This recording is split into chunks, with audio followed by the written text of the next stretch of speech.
What you're about to hear is an unscripted, one-time couples counseling session. It contains mature themes and listener discretion is advised. For the purposes of maintaining confidentiality, names and some identifiable characteristics have been removed, but their voices and their stories are real.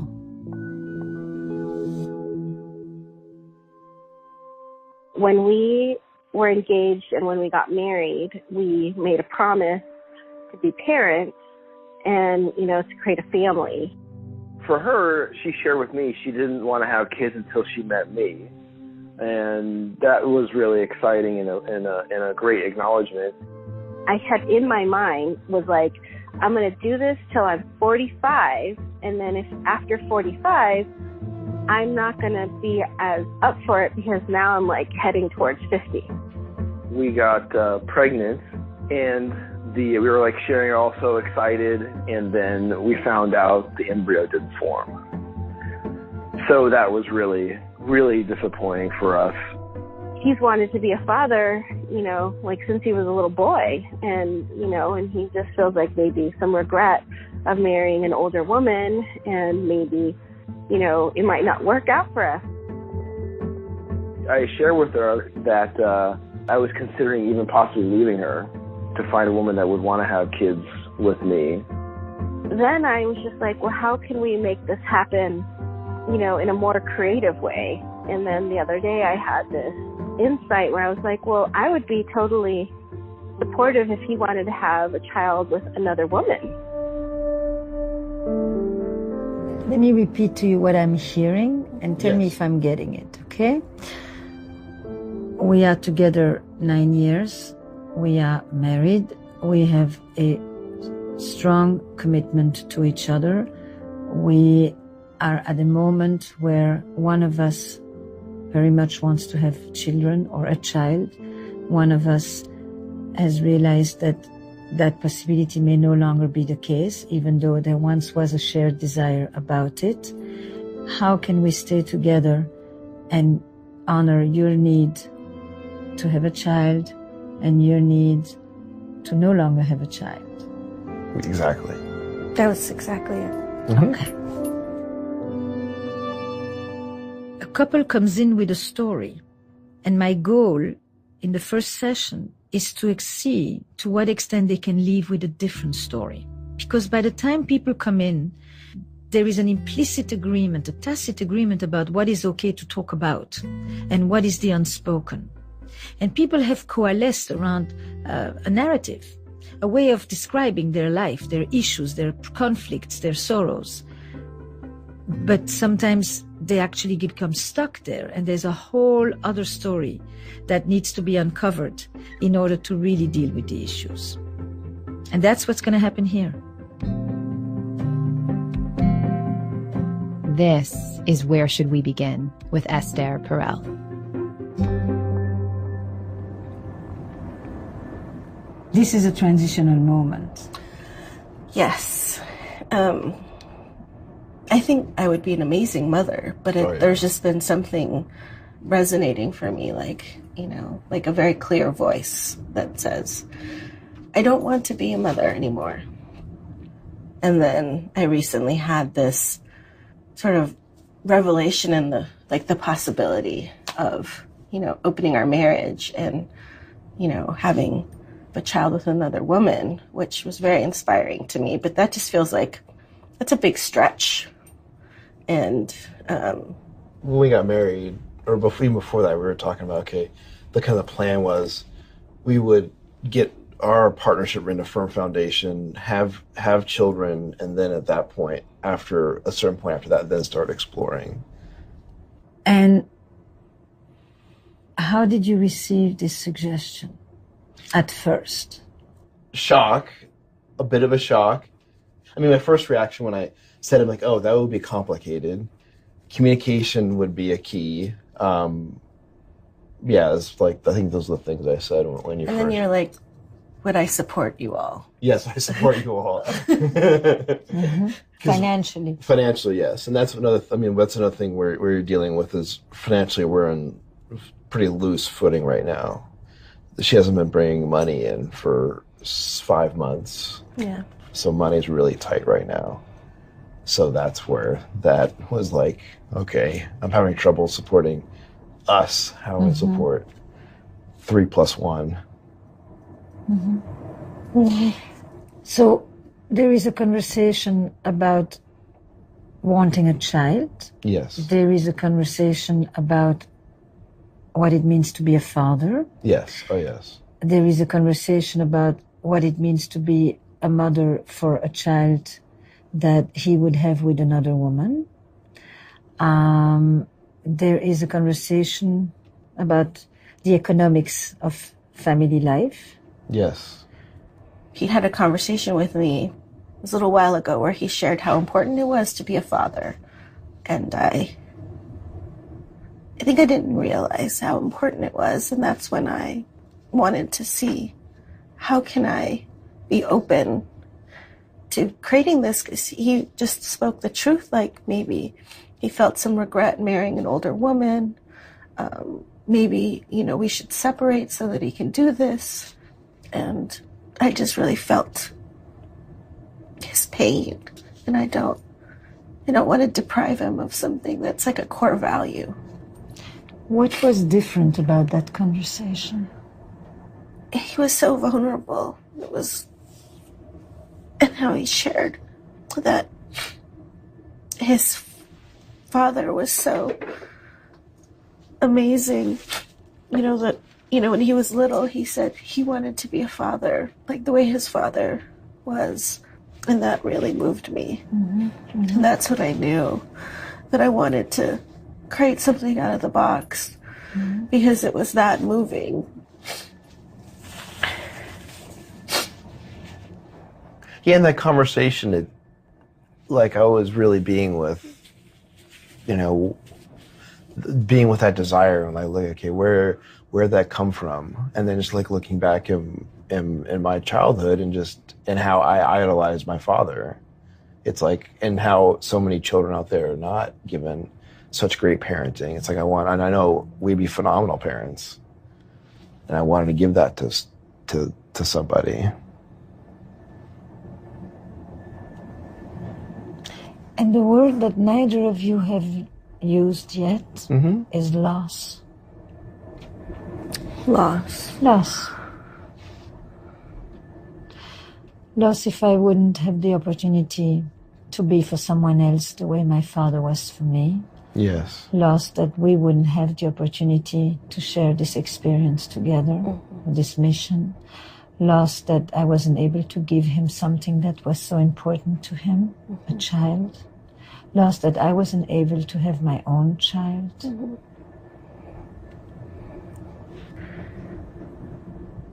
Loss that you miscarried.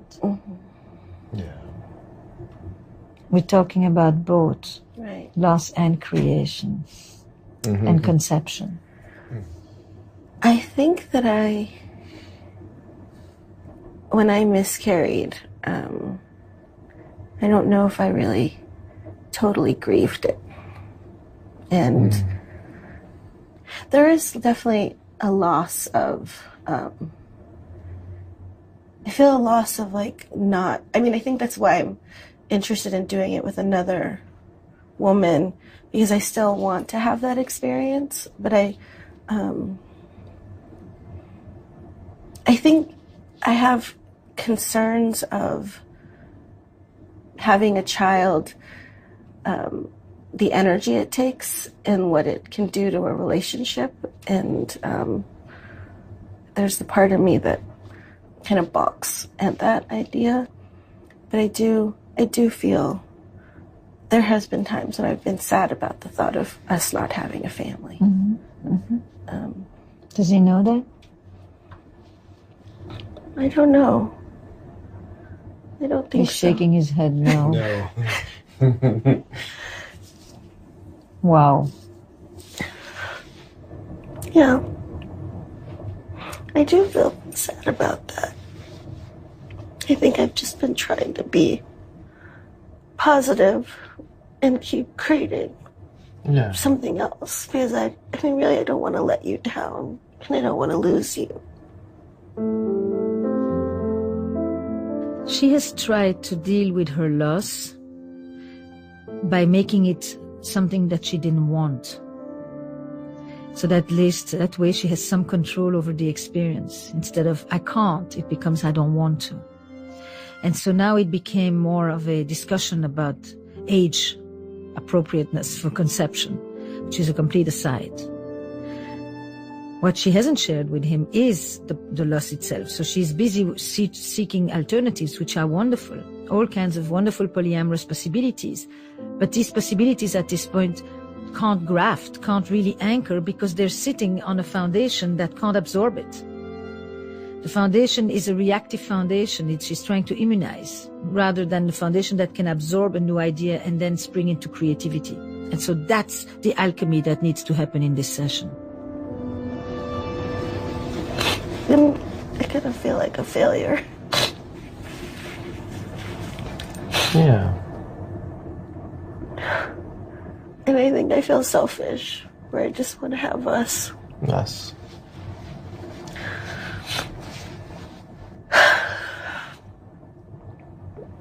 So I get that, like, if you don't become a mom, that you'll feel like you're a failure.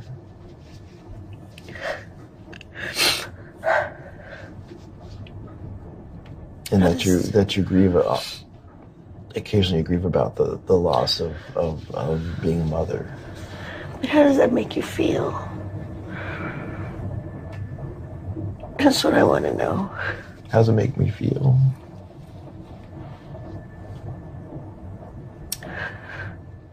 It feels more real. What is the it? Sharing with your experiences, what you're going through, instead of putting on the happy face.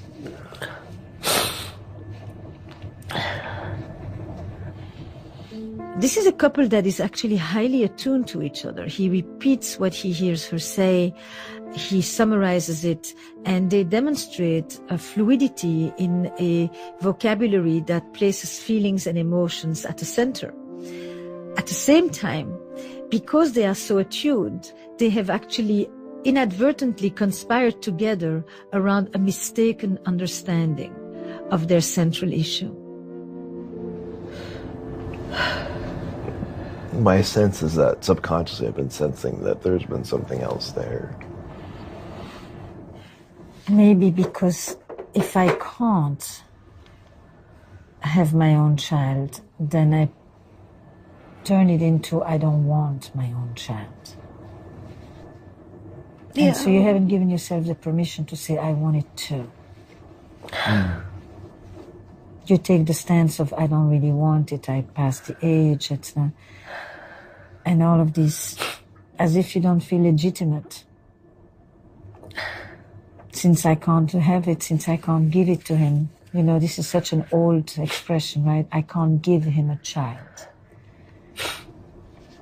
That's an entire cultural system right there.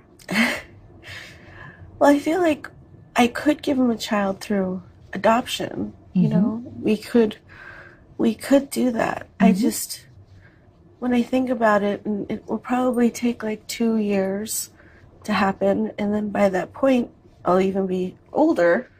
And that just sort of overwhelms me to think of having a baby when I'm almost 50. On the other end, you've gotten a few more things done in life, and you're more available, and you're more mature, and you've done harder things than changing a diaper. I think that because I mother so much in my life, like I am just known as a mother figure in all my communities, that I think I haven't really felt the loss, because I feel like I get so much mothering expressed like daily. And so I mean, I think that is I believe you, but I don't. I think that covers up that sadness. Shall we say so? Yeah. I would agree with that. I'm willing to. You're wonderfully attuned to each other. It's like each of you translates the other person's feeling in a very immediate way. I believe that it's wonderful for you to parent like that, a mother like that, but I agree with him that part of you, because you cannot have your own child in a natural way, feels that there is something deficient, and that does not allow you anymore, therefore, to be sad and to experience the loss for what it is. Then you'll have loads of options. A child you will have, if a child you want. It just won't happen from the place that you originally imagined. Right. And that's okay.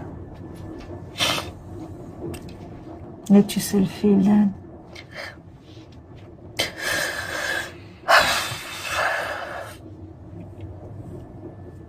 I haven't really let myself go there. Go there now.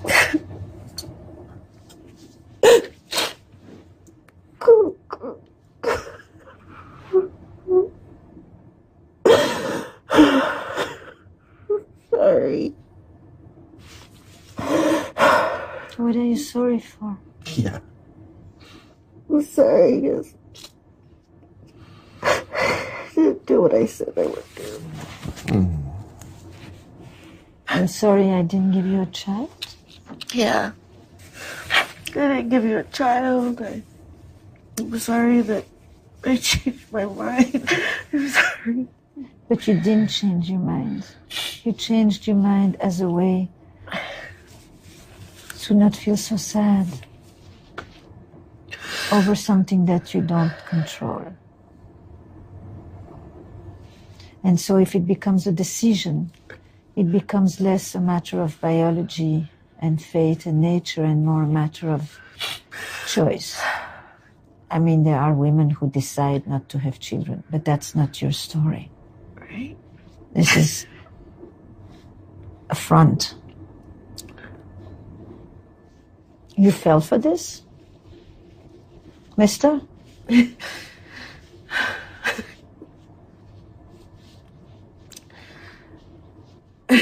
Yes, he actually did. She managed to convince herself and you. When you were unemployed, you put this entire project on hold. Why? Well, I didn't feel safe. I didn't feel safe for us to really go for it when we were in such a precarious financial situation. Yeah. I mean, it was like the womb is closed. Yes. You know. You said that. And I said that. I was like, you have to get a job before we go there. Because I was so scared. And then when we had some more security, then we tried. Mm-hmm. And it actually happened. But that one wasn't viable. And I think I was really brokenhearted.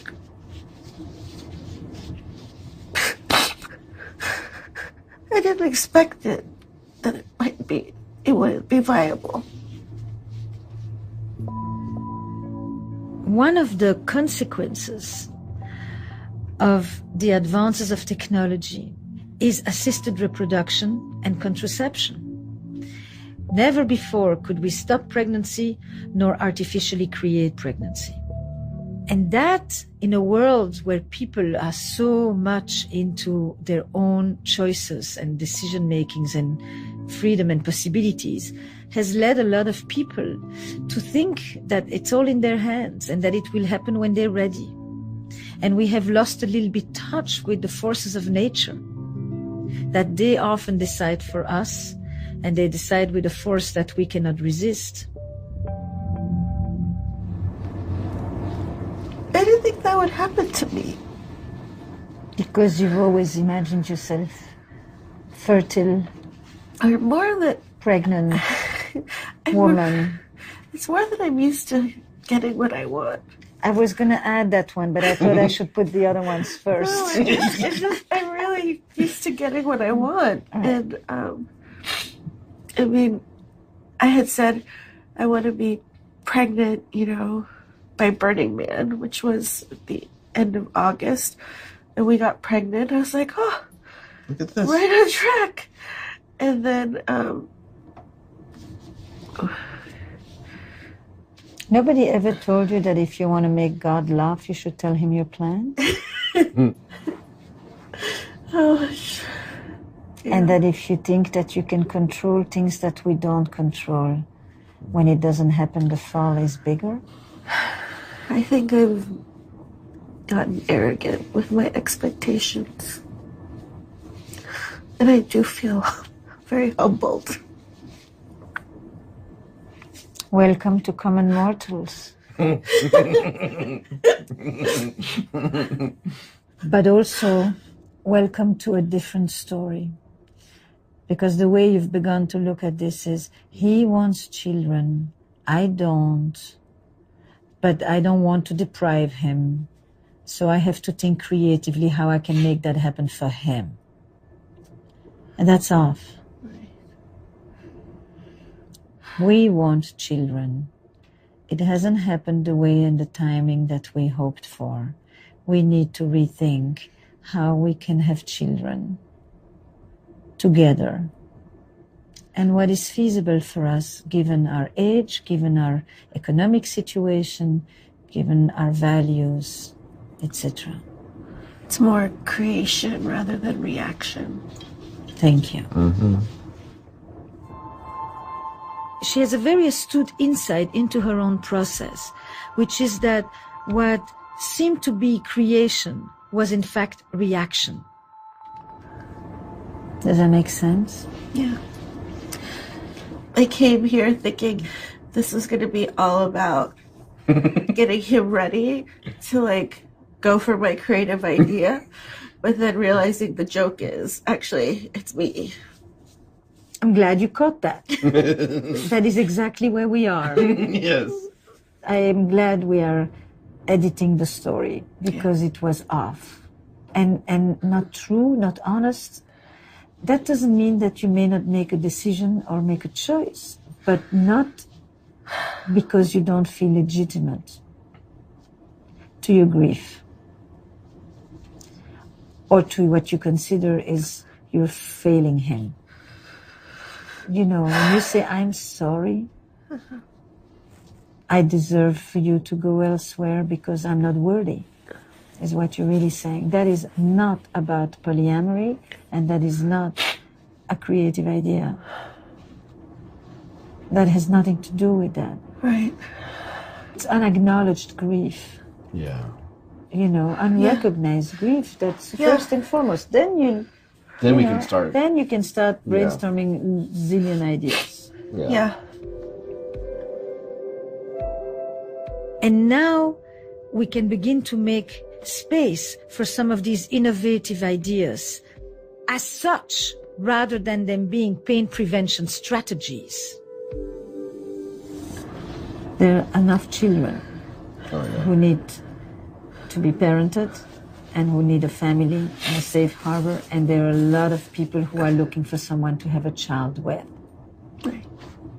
But before any of that can happen, you have to change this notion, I came here, you know, to prevent him from leaving me and to see that what I'm offering him is because I have to make up for what I can't give him. You are not responsible alone for this. These are things that are part of the life of a couple.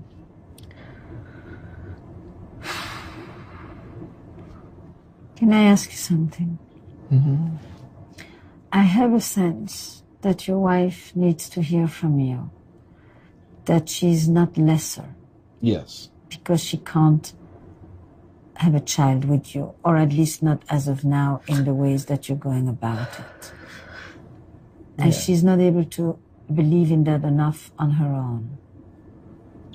You're totally not less than, my love. Just because we haven't had a biological child yet. I think I can be compassionate about biologically can be perceived as a failure, and societally can be perceived as a failure. especially when your mom doesn't have a grandchild yet. I just want to know what you feel. I just want to know what he feels. Okay, because he's just talked about your mother and about you, and the next thing is going to be the neighbor. Put yourself in the list. I just feel like you're not...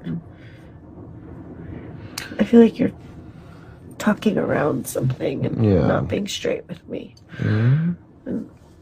Hold on. It is a disappointment, and it is a loss. I don't feel mad at you or upset at you or anything because it hasn't happened yet. It's the way it is. But don't you, wish? Yes. I mean, when you said that you had regret marrying an older woman, I think that really hurt me. No crazy thoughts. You have regret marrying me? No. I have no regrets. I'll let that thought go. I can't imagine not living without my life without you. I can't. There's just so much there. So much more. I'm sorry that I hurt you when I said that. Say more. Because that's the question she's been holding. Yeah? Yeah. Mm-hmm. It's coming from my frustration, my sadness. Tell me more about that. The frustration of trying, putting attention on it, and the frustration of being unemployed for 2 years and feeling that didn't do enough, was enough to have that, when the time was optimal, to not be able to generate it and give you the safety that you were asking for. I don't think I knew what that was like for you at that time. It's like each of you feeling a crisis that you can't provide. Mm-hmm. Yeah. You can't provide economic security. You can't provide children, fertility. And each of you wondering, am I not enough? Yes. Yeah. Yeah. And I think these 2 years of unemployment were extremely significant. Was your father ever unemployed? No, never. And that's been a struggle, because I was feeling to them, I'm not worth it to them. They failed, and I failed them. Say more. How is your father when you were struggling with work? How was he? Was he there for you? Were you afraid to tell him, I'm not making it? I'm scared. I have to get up every morning and look for work. I don't know what I'm going to do. I can't know if I can have a child because I can't be a father because if I'm not a provider, I have no legitimacy to fatherhood. I'm just remembering when you were last laid off and we didn't tell your parents for months. Yes. Because you were scared. I didn't tell my parents that I was laid off because instead of getting their sympathy, I would get their worry. Then I would have to reassure them about the very thing that I myself am worried about. It was the worrying, why don't you do this, why don't you do that, do. The literal dialogue is my parents said, why don't you go back to engineering stuff, you're good at that. And I feel if I went down the path that they're telling me to do, that it's part of my soul will get killed off. I'm not doing that. Can I ask you something? Yeah. Is that what your dad did? Probably, at least partially, I would say. You do what you have to do, but if you happen to like it on the way, you're lucky, and otherwise that's life? Yeah, that's the conversation. Like, if you like along the way, then that's like a bonus. Like, why don't you go where the jobs are? Keep moving around the country. I'm like, no, I'm staying put. This is my home. And he moved 17 times. A bunch of times they did, yes. With you? Yes. And you think that was part of why you moved so many times? Because he moved to where the jobs were? You've never even asked yourself that question. Sacrifice means you don't put yourself first. Yeah, don't put yourself first, yeah. So they think you're... Putting myself first. And you say it's not vanity, it's sheer survival. Yes. Of the soul. Yes. And I've seen them, like, they don't have community where they are, where they've been. I mean, they missed that. I think they've gotten resigned about that. It's like, I don't want that for myself. But while you have an answer for everything they say, inside of you, you speak to yourself like they do. There's a leak. The leak, yes. And you get pissed? Yes, oh yeah. I sense it. Yeah, it's like, leave me alone. Like that. Mm-hmm. Like feeling attacked. And what do you think is the hidden message? What's the matter with you? Yes. And you think there's a second message where he wonders, where have I failed? Sure, that's underneath it, yeah. And none of this has ever been exposed? No. You've never said, I need your support rather than your... Criticism. Mm-hmm. And they would say, we're not criticizing, we're trying to be supportive? Yeah. You're misinterpreting. And you would say, you make me feel, or I feel... Yeah. Judged and ashamed. Yes, judged and ashamed, yeah. That you can't be proud of me. Yes. Is that those words are yours, or those are my words? What are yours? Not proud of me. Like I failed them. And you feel the same toward her? You felt the same toward her when you were not working? Yeah. I felt that I wasn't enough. For you, for us, for the potential child.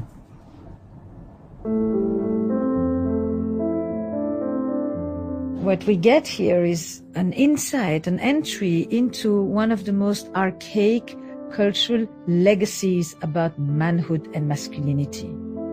You're being a material provider. Your ability, your self-worth is determined by your capacity to take care of your family. Men have been known to commit suicide when they no longer could be the provider. The shame or the pride that is wrapped around that aspect of their identity as men carries across so many cultures and throughout history. Super frustrated. Do you get pissed at yourself?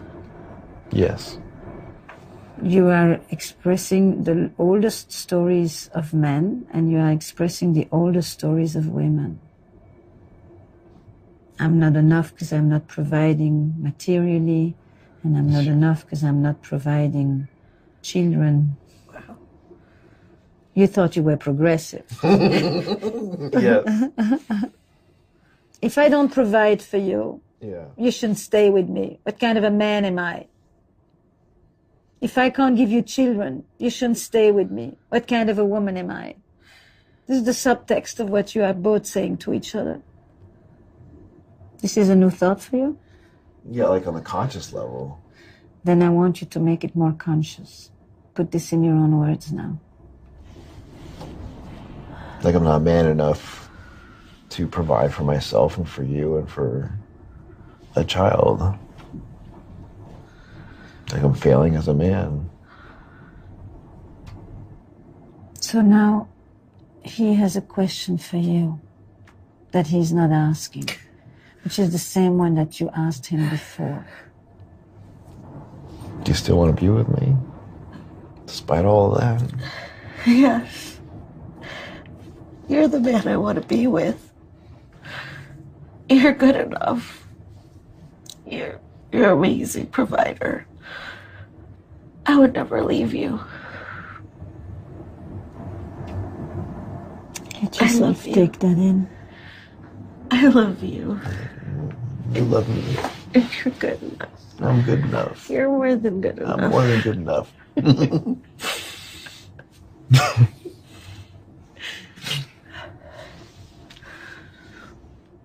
You see, the more you talk, the more you are making a crack in his self-critical shield.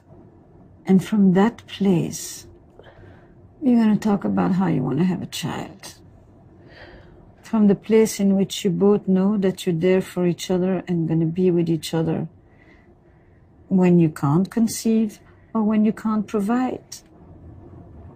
It's kind of a nice empty space. Yeah. How is this conversation? It's good to have it be clarified.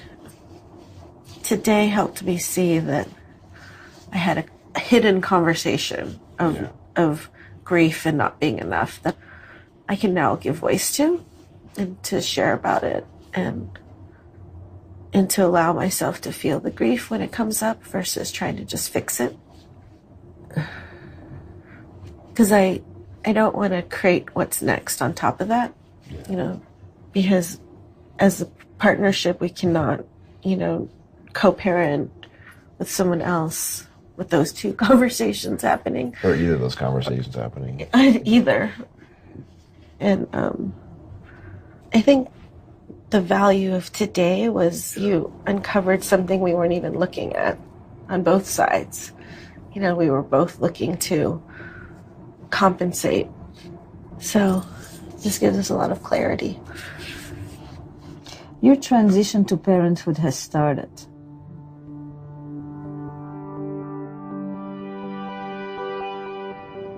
It's easy to imagine that the transition to parenthood starts when people expect a child.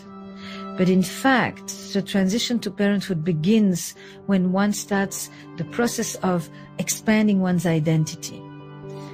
When I say to them, a child you will have if a child you want, it is something that I learned in working with a lot of couples who were struggling with infertility, because the hopefulness of having children is that you can bring a child into your life. You may not bring your child that is biologically yours, genetically yours, that even you give birth to, but you can raise a child. You may have to go through a series of mourning processes and grieving and acceptance of opportunities that you won't have, but that then open the door to other opportunities that you hadn't considered. It may not be your biological child. It may not even be your genetic child, but it will be a child you will raise for whom you will be the parent.